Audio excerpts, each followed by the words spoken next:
Mr. Secretary General, Mr. President, world leaders, and distinguished delegates, welcome to New York. It is a profound honor to stand here in my home city as a representative of the American people to address the people of the world. As millions of our citizens continue to suffer the effects of the devastating hurricanes that have struck our country, I want to begin by expressing my appreciation to every leader in this room who has offered assistance and aid. The American people are strong and resilient, and they will emerge from these hardships more determined than ever before. Fortunately, the United States has done very well since Election Day last November 8th. The stock market is at an all-time high, a record. Unemployment is at its lowest level in 16 years, and because of our regulatory and other reforms, we have more people working in the United States today than ever before. Companies are moving back, creating job growth the likes of which our country has not seen in a very long time. And it has just been announced that we will be spending almost $700 billion on our military and defense. Our military will soon be the strongest it has ever been. For more than 70 years, in times of war and peace, the leaders of nations, movements, and religions have stood before this assembly. Like them, I intend to address some of the very serious threats before us today, but also the enormous potential waiting to be unleashed. We live in a time of extraordinary opportunity. Breakthroughs in science, technology, and medicine are curing illnesses and solving problems that prior generations thought impossible to solve. But each day also brings news of growing dangers that threaten everything we cherish and value. Terrorists and extremists have gathered strength and spread to every region of the planet. Rogue regimes represented in this body not only support terrorists, but threaten other nations and their own people with the most destructive weapons known to humanity. Authority and authoritarian powers seek to collapse the values, the systems, and alliances that prevented conflict and tilted the world toward freedom since World War II. International criminal networks traffic drugs, weapons, people, forced dislocation and mass migration, threaten our borders, and new forms of aggression exploit technology to menace our citizens. To put it simply, we meet at a time of both immense promise and great peril. It is entirely up to us whether we lift the world to new heights or let it fall into a valley of disrepair. We have it in our power, should we so choose, to lift millions from poverty, to help our citizens realize their dreams, and to ensure that new generations of children are raised free from violence, hatred, and fear. This institution was founded in the aftermath of 2 world wars to help shape this better future. It was based on the vision that diverse nations could cooperate to protect their sovereignty, preserve their security, and promote their prosperity.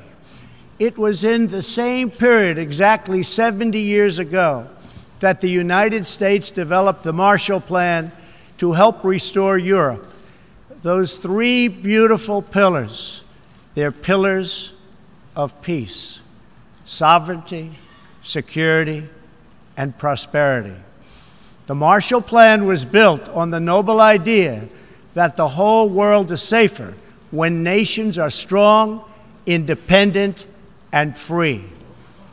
As President Truman said in his message to Congress at that time, our support of European recovery is in full accord with our support of the United Nations.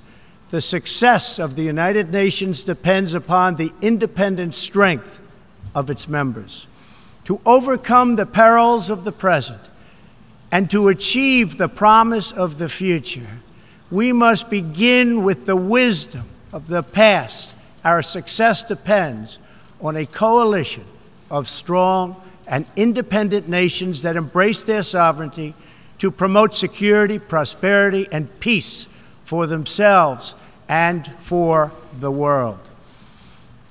We do not expect diverse countries to share the same cultures, traditions, or even systems of government, but we do expect all nations to uphold these two core sovereign duties: to respect the interests of their own people and the rights of every other sovereign nation. This is the beautiful vision of this institution, and this is the foundation for cooperation and success. Strong sovereign nations let diverse countries with different values, different cultures, and different dreams not just coexist, but work side by side on the basis of mutual respect. Strong sovereign nations let their people take ownership of the future and control their own destiny. And strong sovereign nations allow individuals to flourish in the fullness of the life intended by God. In America, we do not seek to impose our way of life on anyone, but rather to let it shine as an example for everyone to watch. This week gives our country a special reason to take pride in that example. We are celebrating the 230th anniversary of our beloved Constitution, the oldest Constitution still in use in the world today. This timeless document has been the foundation of peace, prosperity, and freedom for the Americans and for countless millions around the globe whose own countries have found inspiration in its respect for human nature, human dignity, and the rule of law. The greatest in the United States Constitution is its first three beautiful words. They are, "We the people." Generations of Americans have sacrificed to maintain the promise of those words, the promise of our country and of our great history. In America, the people govern, the people rule, and the people are sovereign. I was elected not to take power, but to give power to the American people where it belongs. In foreign affairs, we are renewing this founding principle of sovereignty. Our government's first duty is to its people, to our citizens, to serve their needs, to ensure their safety, to preserve their rights, and to defend their values. As President of the United States, I will always put America first, just like you, as the leaders of your countries, will always and should always put your countries first.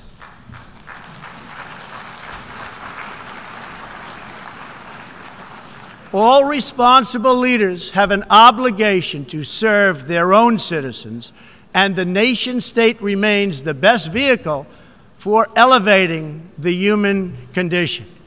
But making a better life for our people also requires us to work together in close harmony and unity to create a more safe and peaceful future for all people. The United States will forever be a great friend to the world, and especially to its allies. But we can no longer be taken advantage of or enter into a one-sided deal where the United States gets nothing in return. As long as I hold this office, I will defend America's interests above all else, but in fulfilling our obligations to our own nations, we also realize that it's in everyone's interest to seek a future where all nations can be sovereign, prosperous, and secure. America does more than speak for the values expressed in the United Nations Charter. Our citizens have paid the ultimate price to defend our freedom and the freedom of many nations represented in this great hall. America's devotion is measured on the battlefields where our young men and women have fought and sacrificed alongside of our allies. From the beaches of Europe to the deserts of the Middle East to the jungles of Asia. It is an eternal credit to the American character that even after we and our allies emerged victorious from the bloodiest war in history, we did not seek territorial expansion or attempt to oppose and impose our way of life on others. Instead, we helped build institutions such as this one to defend the sovereignty, security, and prosperity for all. For the diverse nations of the world, this is our hope. We want harmony and friendship, not conflict and strife. We are guided by outcomes, not ideology. We have a policy of principled realism rooted in shared goals, interests, and values. That realism forces us to confront a question facing every leader and nation in this room. It is a question we cannot escape or avoid. We will slide down the path of complacency, numb to the challenges, threats, and even wars that we face. Or do we have enough strength and pride to confront those dangers today so that our citizens can enjoy peace and prosperity tomorrow? If we desire to lift up our citizens, if we aspire to the approval of history, then we must fulfill our sovereign duties to the people we faithfully represent. We must protect our nations, their interests, and their futures. We must reject threats to sovereignty from the Ukraine to the South China Sea. We must uphold respect for law, respect for borders, and respect for culture, and the peaceful engagement these allow. And just as the founders of this body intended, we must work together and confront together those who threaten us with chaos, turmoil, and terror. The scourge of our planet today is a small group of rogue regimes that violate every principle on which the United Nations is based. They respect neither their own citizens nor the sovereign rights of their countries. If the righteous many do not confront the wicked few, then evil will triumph. When decent people and nations become bystanders to history, the forces of destruction only gather power and strength. No one has shown more contempt for other nations and for the well-being of their own people than the depraved regime in North Korea. It is responsible for the starvation deaths of millions of North Koreans and for the imprisonment, torture, killing, and oppression of countless more. We were all witness to the regime's deadly abuse when an innocent American college student, Otto Warmbier, was returned to America only to die a few days later. We saw it in the assassination of the dictator's brother using banned nerve agents in an international airport. We know it kidnapped a sweet 13-year-old Japanese girl from a beach in her own country to enslave her as a language tutor for North Korea's spies. If this is not twisted enough, now North Korea's reckless pursuit of nuclear weapons and ballistic missiles threatens the entire world with unthinkable loss of human life. It is an outrage that some nations would not only trade with such a regime, but would arm, supply, and financially support a country that imperils the world with nuclear conflict. No nation on earth has an interest in seeing this band of criminals arm itself with nuclear weapons and missiles. The United States has great strength and patience, but if it is forced to defend itself or its allies, we will have no choice but to totally destroy North Korea. Rocket Man is on a suicide mission for himself and for his regime. The United States is ready, willing, and able, but hopefully this will not be necessary. That's what the United Nations is all about. That's what the United Nations is for. Let's see how they do. It is time for North Korea to realize that the denuclearization is its only acceptable future. The United Nations Security Council recently held 2 unanimous 15-0 votes adopting hard-hitting resolutions against North Korea, and I want to thank China and Russia for joining the vote to impose sanctions along with all of the other members of the Security Council. Thank you to all involved. But we must do much more. It is time for all nations to work together to isolate the Kim regime until it ceases its hostile behavior.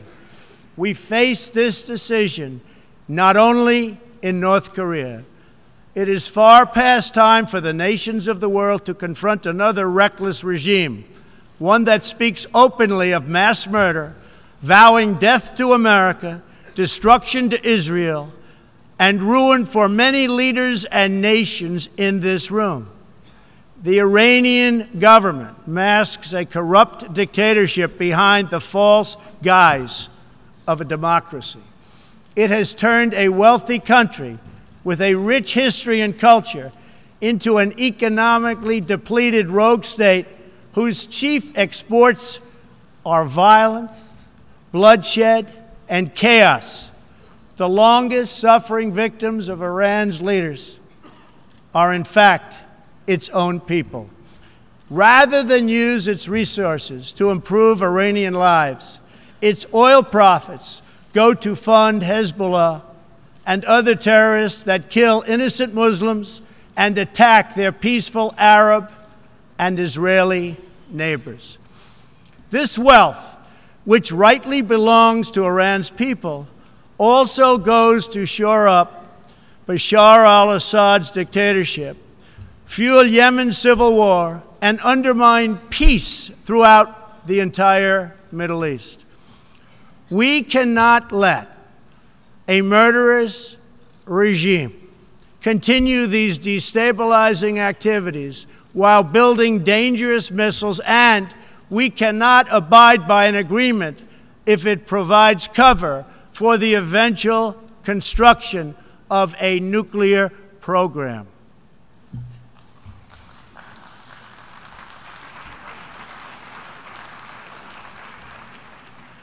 The Iran deal was one of the worst and most one-sided transactions the United States has ever entered into. Frankly, that deal is an embarrassment to the United States, and I don't think you've heard the last of it, believe me. It is time for the entire world to join us in demanding that Iran's government end its pursuit of death and destruction. It is time for the regime to free all Americans and citizens of other nations that they have unjustly detained. And above all, Iran's government must stop supporting terrorists, begin serving its own people, and respect the sovereign rights of its neighbors. The entire world understands that the good people of Iran want change. And other than the vast military power of the United States, that Iran's people are what their leaders fear the most. This is what causes the regime to restrict internet access, tear down satellite dishes, shoot unarmed student protesters, and imprison political reformers. Oppressive regimes cannot endure forever, and the day will come when the people will face a choice. Will they continue down the path of poverty, bloodshed, and terror, or will the Iranian people return to the nation's proud roots as a center of civilization, culture, and wealth, where their people can be happy and prosperous once again? The Iranian regime's support for terror is in stark contrast to the recent commitments of many of its neighbors to fight terrorism and halt its financing. In Saudi Arabia early last year, I was greatly honored to address the leaders of more than 50 Arab and Muslim nations. We agreed that all responsible nations must work together to confront terrorists and the Islamic extremism that inspires them. We will stop radical Islamic terrorism because we cannot allow it to tear up our nation and indeed to tear up the entire world. We must deny the terrorists safe haven, transit, funding, and any form of support for their vile and sinister ideology. We must drive them out of our nations. It is time to expose and hold responsible those countries who support and finance terror groups like Al-Qaeda, Hezbollah, the Taliban, and others that slaughter innocent people. The United States and our allies are working together throughout the Middle East to crush the loser terrorists and stop the reemergence of safe havens they use to launch attacks on all of our people. Last month, I announced a new strategy for victory in the fight against this evil in Afghanistan. From now on, our security interests will dictate the length and scope of military operations, not arbitrary benchmarks and timetables set up by politicians. I have also totally changed the rules of engagement in our fight against the Taliban and other terrorist groups. In Syria and Iraq, we have made big gains toward lasting defeat of ISIS. In fact, our country has achieved more against ISIS in the last 8 months than it has in many, many years combined. We seek the de-escalation of the Syrian conflict and a political solution that honors the will of the Syrian people. The actions of the criminal regime of Bashar al-Assad, including the use of chemical weapons against his own citizens, even innocent children, shock the conscience of every decent person. No society can be safe if banned chemical weapons are allowed to spread. That is why the United States carried out a missile strike on the airbase that launched the attack. We appreciate the efforts of the United Nations agencies that are providing vital humanitarian assistance in areas liberated from ISIS, and we especially thank Jordan, Turkey, and Lebanon for their role in hosting refugees from the Syrian conflict. The United States is a compassionate nation and has spent billions and billions of dollars in helping to support this effort. We seek an approach to refugee resettlement that is designed to help these horribly treated people and which enables their eventual return to their home countries to be part of the rebuilding process. For the cost of resettling one refugee in the United States, we can assist more than 10 in their home region. Out of the goodness of our hearts, we offer financial assistance to hosting countries in the region, and we support recent agreements of the G20 nations that will seek to host refugees as close to their home countries as possible. This is the safe, responsible, and humanitarian approach. For decades, the United States has dealt with migration challenges here in the Western Hemisphere. We have learned that over the long term, uncontrolled migration is deeply unfair to both the sending and the receiving countries. For the sending countries, it reduces domestic pressure to pursue needed political and economic reform, and drains them of the human capital necessary to motivate and implement those reforms. For the receiving countries, the substantial costs of uncontrolled migration are borne overwhelmingly by low-income citizens whose concerns are often ignored by both media and government. I want to salute the work of the United Nations in seeking to address the problems that cause people to flee from their homes. The United Nations and African Union led peacekeeping missions to have invaluable contributions in stabilizing conflicts in Africa. The United States continues to lead the world in humanitarian assistance, including famine prevention and relief in South Sudan, Somalia, and northern Nigeria and Yemen. We have invested in better health and opportunity all over the world through programs like PEPFAR, which funds AIDS relief, the President's Malaria Initiative, the Global Health Security Agenda, the Global Fund to End Modern Slavery, and the Woman Entrepreneurs Finance Initiative, part of our commitment to empowering women all across the globe. We also thank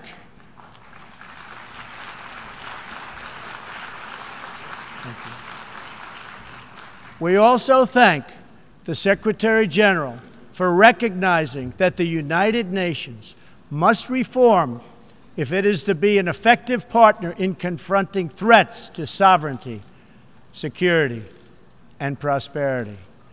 Too often, the focus of this organization has not been on results, but on bureaucracy and process.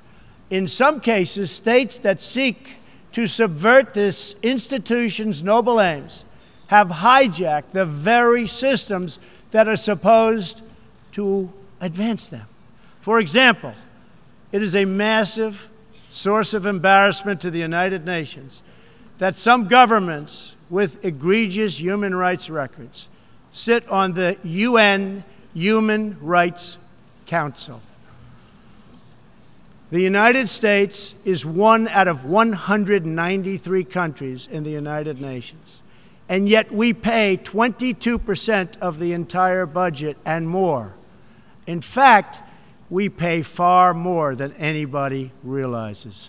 The United States bears an unfair cost burden, but to be fair, if it could actually accomplish all of its stated goals, especially the goal of peace, this investment would easily be well worth it. Major portions of the world are in conflict, and some, in fact, are going to hell. But the powerful people in this room, under the guidance and auspices of the United Nations, can solve many of these vicious and complex problems. The American people hope that one day soon the United Nations can be a much more accountable and effective advocate for human dignity and freedom around the world. In the meantime, we believe that no nation should have to bear a disproportionate share of the burden, militarily or financially.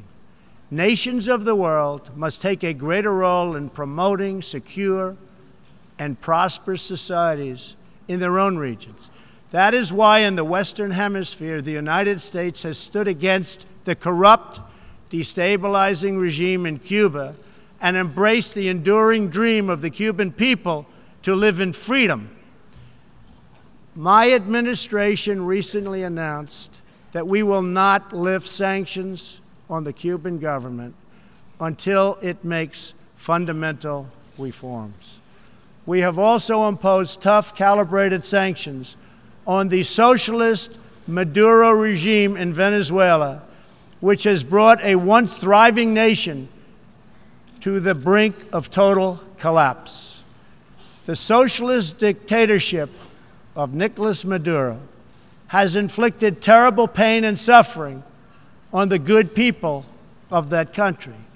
This corrupt regime destroyed a prosperous nation by imposing a failed ideology that has produced poverty and misery everywhere it has been tried.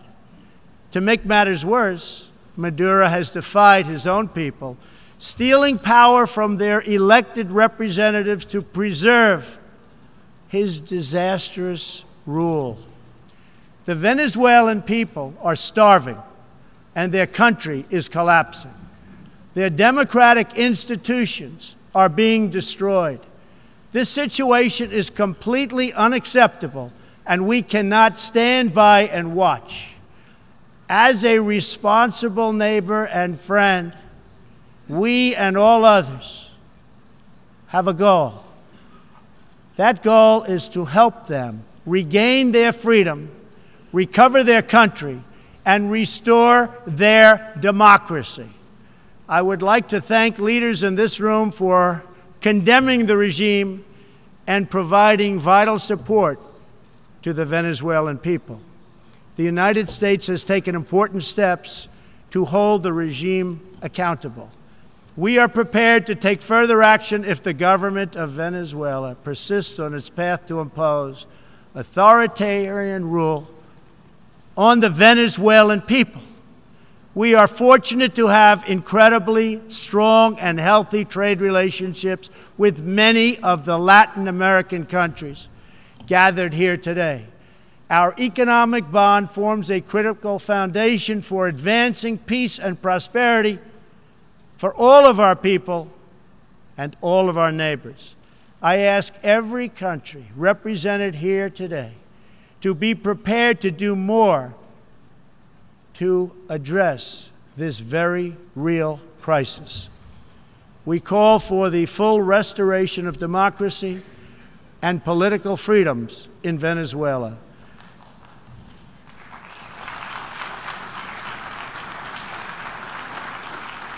The problem in Venezuela is not that socialism has been poorly implemented, but that socialism has been faithfully implemented.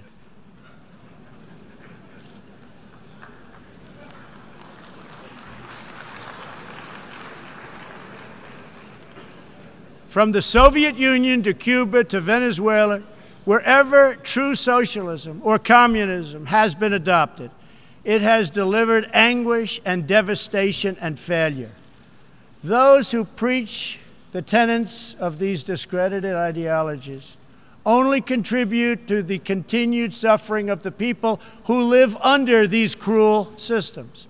America stands with every person living under a brutal regime. Our respect for sovereignty is also a call for action. All people deserve a government that cares for their safety, their interests, and their well-being, including their prosperity. In America, we seek stronger ties of business and trade with all nations of goodwill. But this trade must be fair, and it must be reciprocal. For too long, the American people were told that mammoth multinational trade deals, unaccountable international tribunals, and powerful global bureaucracies were the best way to promote their success. But as those promises flowed, millions of jobs vanished and thousands of factories disappeared. Others gamed the system and broke the rules. And our great middle class, once the bedrock of American prosperity, was forgotten and left behind. But they are forgotten no more, and they will never be forgotten again. While America will pursue cooperation and commerce with other nations, we are renewing our commitment to the first duty of every government, the duty of our citizens. This bond is the source of America's strength and that of every responsible nation represented here today.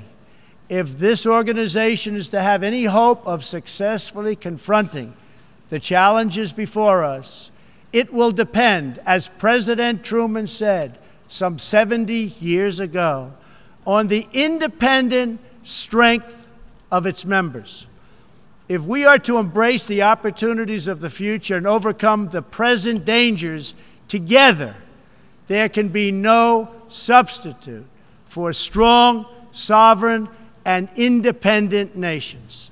Nations that are rooted in their histories and invested in their destinies.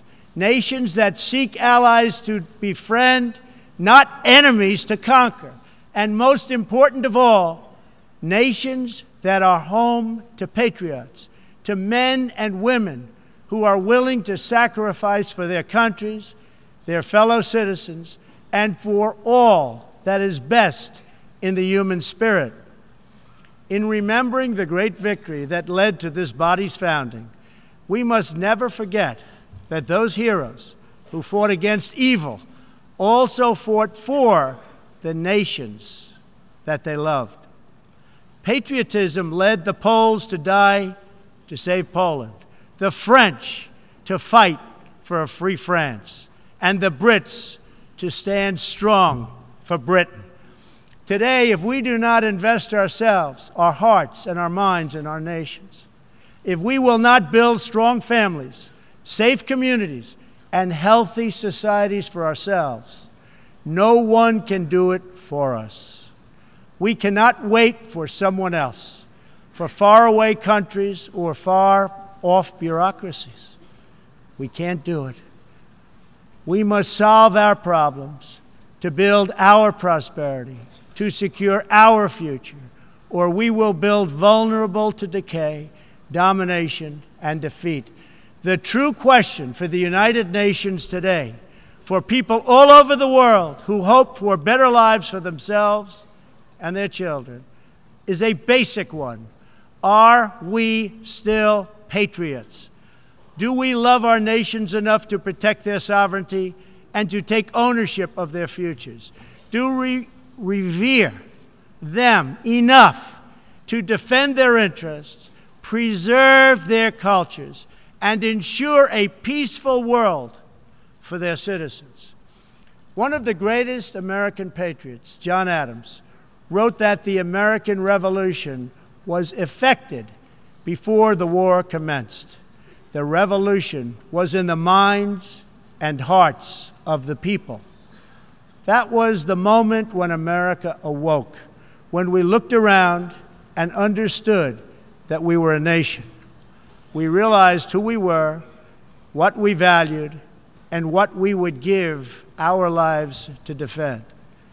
From its very first moments, the American story is the story of what is possible when people take ownership of their future. The United States of America has been among the greatest forces for good in the history of the world and the greatest defenders of sovereignty, security, and prosperity for all. Now we are calling for a great reawakening of nations, for the revival of their spirits, their pride, their people, and their patriotism. History is asking us whether we are up to the task. Our answer will be a renewal of will, a rediscovery of resolve, and a rebirth of devotion we need to defeat the enemies of humanity and unlock the potential of life itself. Our hope is a word and world of proud, independent nations that embrace their duties, seek friendship, respect others, and make common cause in the greatest shared interest of all, a future of dignity and peace for the people of this wonderful earth. This is the true vision of the United Nations, the ancient wish of every people, and the deepest yearning that lives inside every sacred soul. So let this be our mission, and let this be our message to the world. We will fight together, sacrifice together, and stand together for peace, for freedom, for justice, for family, for humanity, and for the Almighty God who made us all. Thank you. God bless you. God bless the nations of the world, and God bless the United States of America. Thank you very much.